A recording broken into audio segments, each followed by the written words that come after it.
How to fix keyboard not typing letters. If your keyboard is not typing letters but maybe numbers, symbols or nothing at all, here are the most common fixes. Firstly, make sure your keyboard is properly connected. If your keyboard is wireless, then check battery level or Bluetooth connection. Restart your device, as a simple restart can fix temporary glitches. Press Windows plus I key on your keyboard to open settings. From the left panel, select the option Accessibility. Now scroll down and under the section Interaction, click on Keyboard.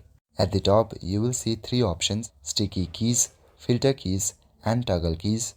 Make sure that all of these options are turned off. If they are turned on, click on the switch icon to turn it off. These features can block normal typing.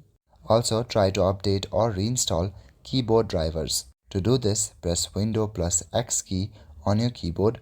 Then a menu like this will appear. From this, select the option Device Manager. Inside Device Manager interface, extend the option Keyboard. Under Keyboard, you should see the type driver you are using. Right-click on the keyboard driver and select the option Update Driver.